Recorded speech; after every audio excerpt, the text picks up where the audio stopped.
What would you have told your 25-year-old self, Toneeka, back in Yeah, the day? I would have told her you're enough. Mhm. You're so worthy of waiting until someone's ready. I think so many people say yes to a wedding and they don't understand marriage, and they don't understand that you're really truly like building a life with someone. Mm. And we as women were raised to find so much of our worth in men, you know, and we weren't taught to work on your confidence, to love yourself, and I think maybe the next generation of women does it a little bit better, but like I'm 39, so like the millennial aged women, we were just like instilled, you go to college, then you get married and you have babies, and that's kind of like the trajectory and worth of your life. And I really truly wish I could go back and just like hug myself and just tell myself, you know, someone else's love or that toxic cycle isn't love. The back and the forth isn't love. The infidelity all the time isn't love. Questioning if you're good enough or trying to prove yourself, for someone to love you enough, for you to be enough for someone to love. You know, I wish I would have really truly worked on myself and found my voice and really figured out what I like, who I am, what I don't like before entering marriage, if that makes sense. Like, I really just wish I would have known myself a lot more, taken the time and paid attention to what I need as a human being before I just focused on, well, if we get married, he'll love me enough to not be unfaithful. He'll love me enough to not leave once we have a baby. He'll love me, and I'll be enough when I'll be enough when he I'll be enough when he. And it's like I really just wish I could go back and be like, girlfriend, like you are the prize. You You are enough. are Mhm. so amazing and you are enough. So I wish I really would have focused on my self-worth a lot more in my 20s for sure. I think I cannot agree with you more.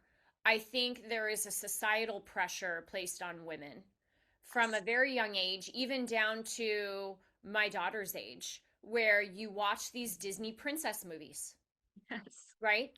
And Yep. you kind of grow up, right or wrong, unless you have a mother or a friend or a sibling saying to you, look, that's not reality. That's a fantasy, right? Yep. And you hyper focus on the wedding. You hyper focus on the flowers and the dress and what your invitations look like and what your save the dates look like. And you live in that feeling of what you think is love. And Mhm. really, what it is it's a show, it's a performance. Yes. Yes. Instead of paying attention to when things get tough and shit hits the fan, is this Yep. person going to stand next to me as an equal, as a Mhm. partner, as Yeah. someone who has mutual respect? You don't think about what love really is. And it's not words, it's not, a color scheme of a wedding day, and it's not the lace on the dress, it's Yeah. actions Yes. between those two people.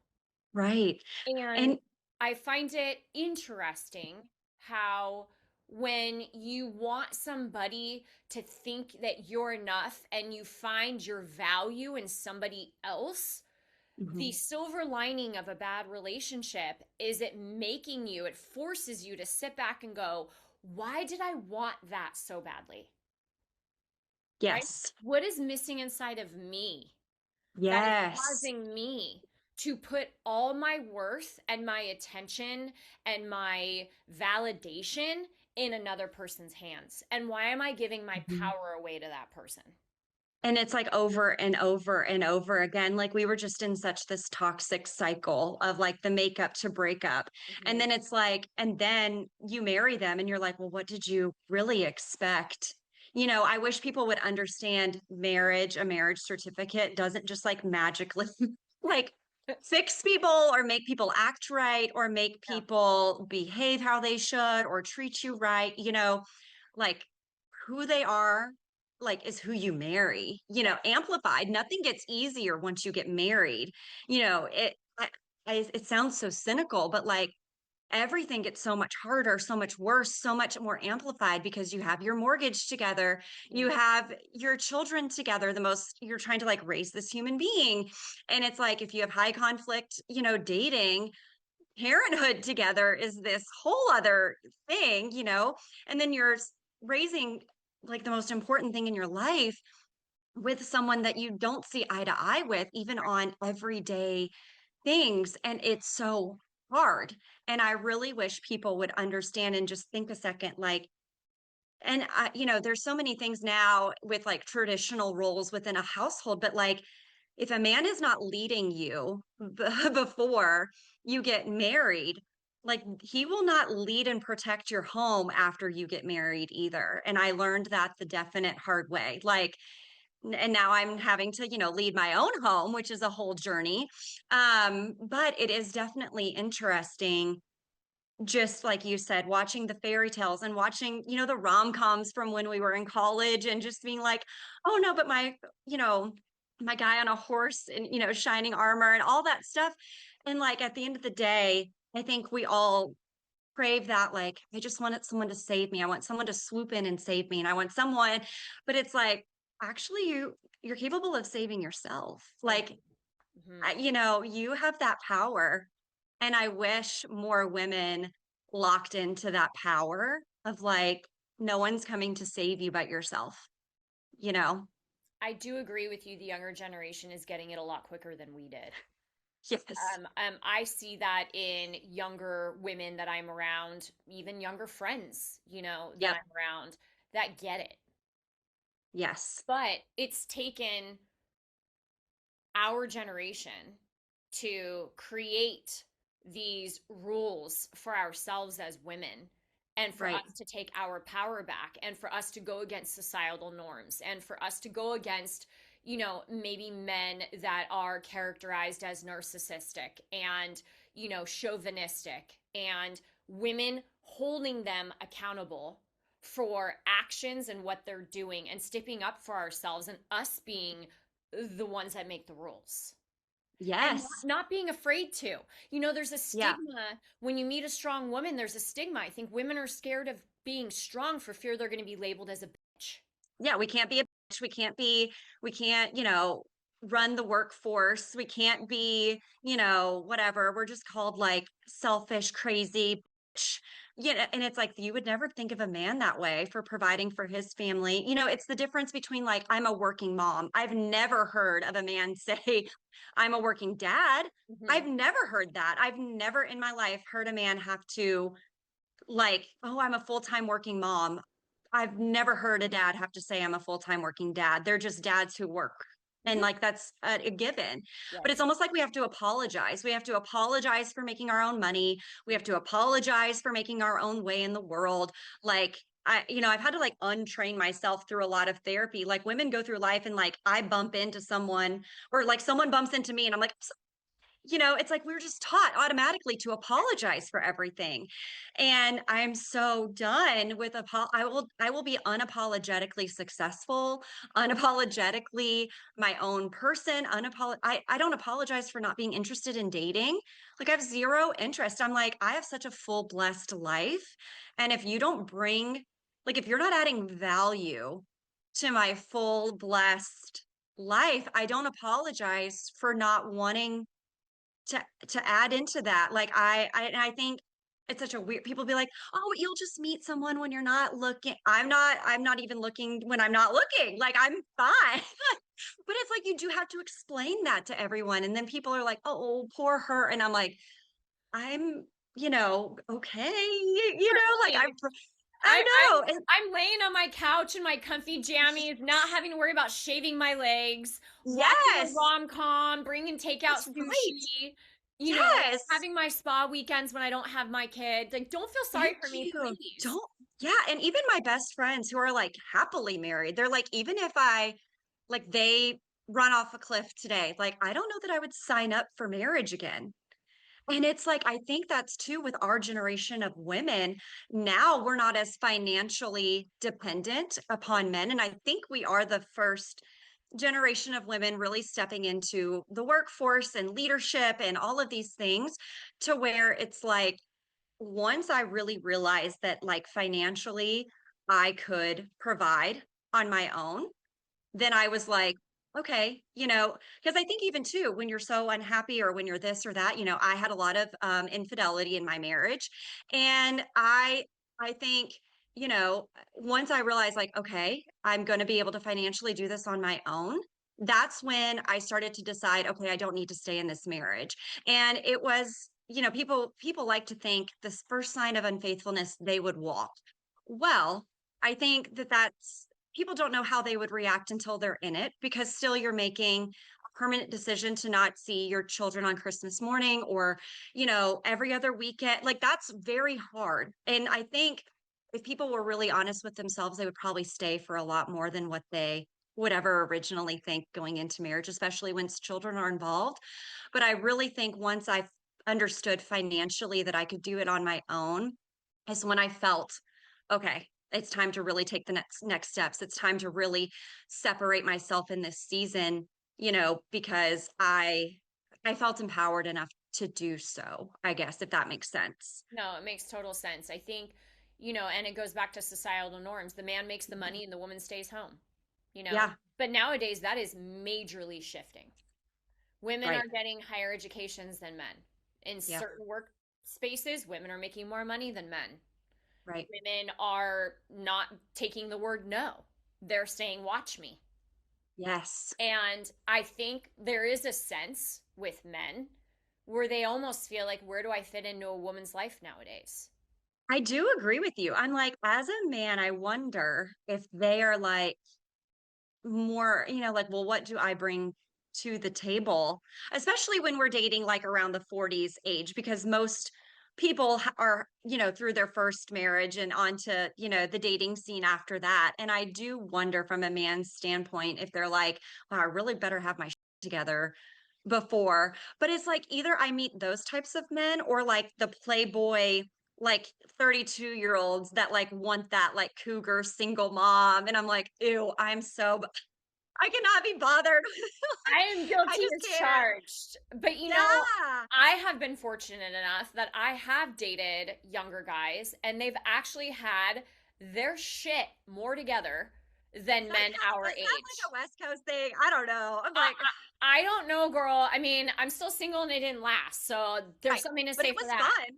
But and the funny thing is, it was more than fun. It was like Yeah. they saw me and they Oh, saw the mom that I am and they saw the strong woman that I am and they saw my dedication to my health and how yes. hard I work to make this next chapter better and bigger. And it's like I've not had a guy my age recognize that and congratulate that and support that.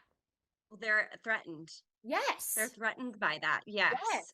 And I But think you said something so important. Like, if men could just understand, all women want is to be seen. seen Like, and heard. see me, hear me. Like, it's so simple. It's like if men would, like, on the way home, they stop by the gas station, pick up your wife's favorite candy bar, pick up your wife's little, without us having to ask and demand that. Like, why can't you just take the trash out? I don't want to have to ask you to be a member of our household. You know what I'm saying? Like, if they could really spend the time and step back and say, have I seen my wife today? Have I heard her? Have I picked up on little things? I think probably for the most part, marriages would have a stronger foundation and maybe shot at lasting a little bit more than what they do now.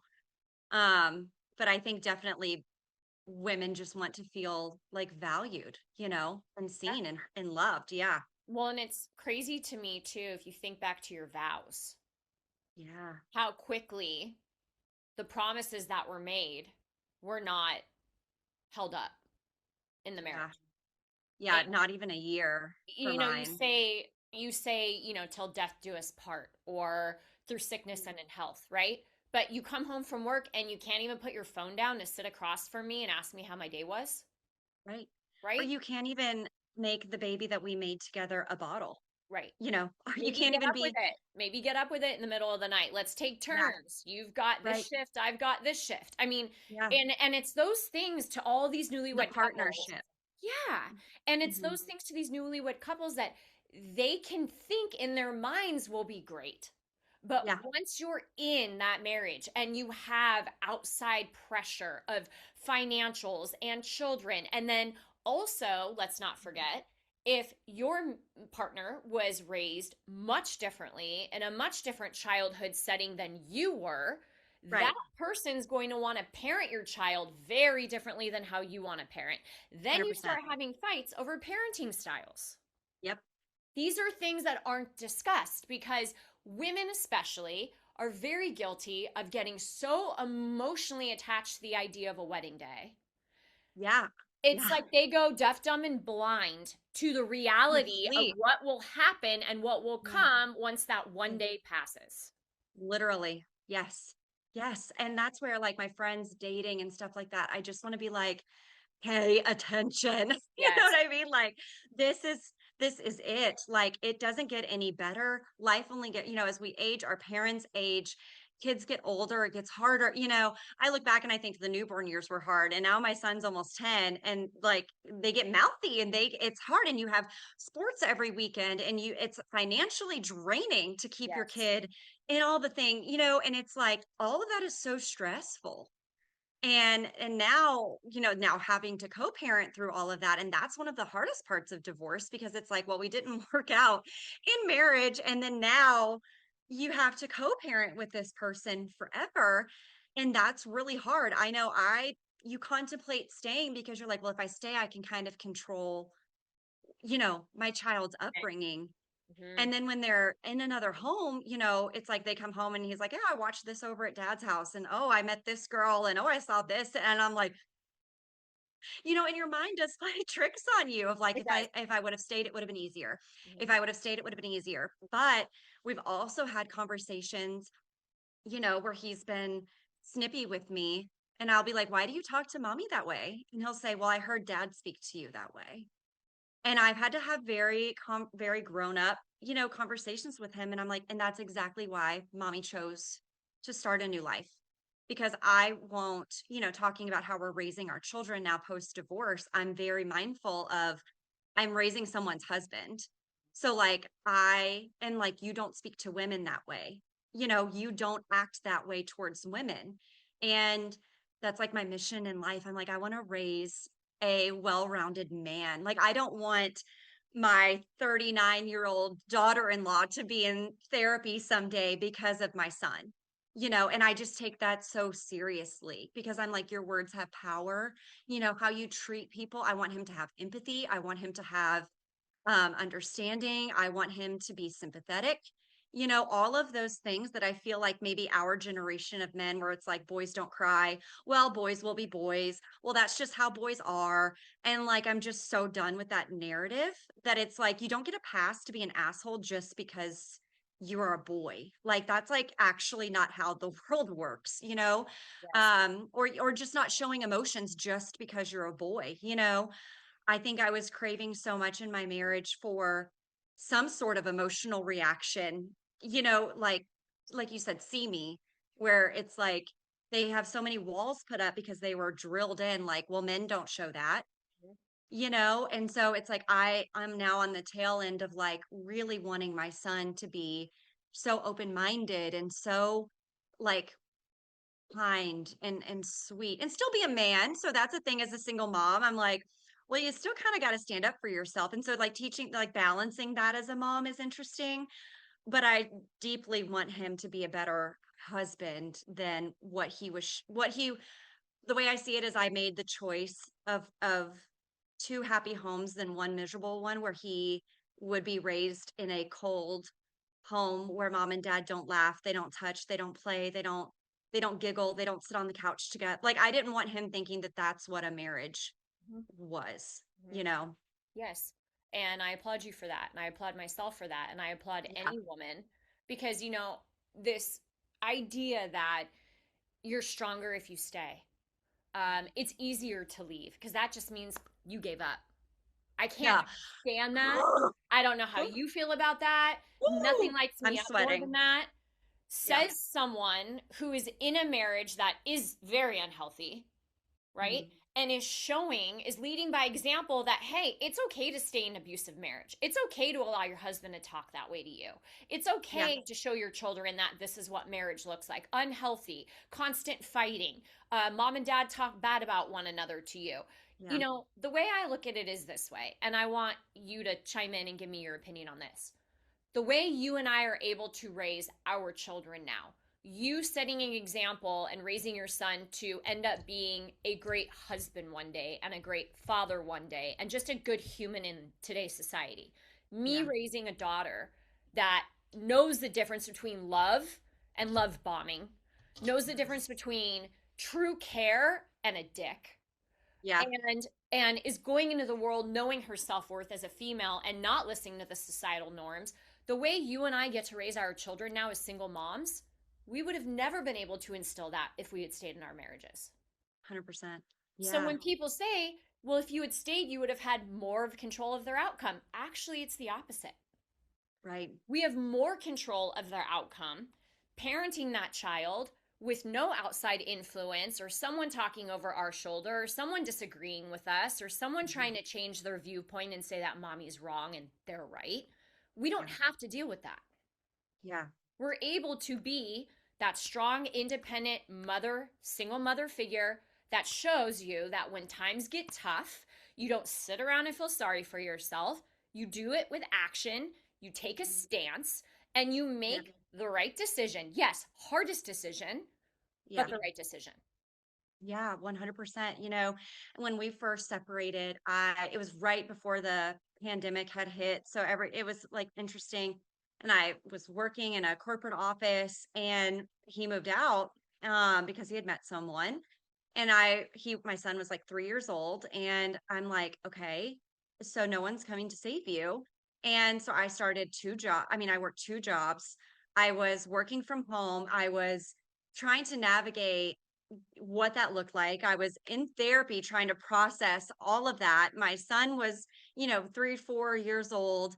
I couldn't let him see me just wallow in bed and cry all day. Like, and I'm also just kind of not that person. I'm like, I can like I can cry about it in the shower or I can, have a hard day, but I will be so determined to I call it like offensive success. Like I want to piss him off every day. And Yep. that could be, not like every person that ever doubted me. I want to like offend them with how I want them to be like, "Oh, man, that hurts. How much she's really gone after her dreams." And I'm competitive in that way.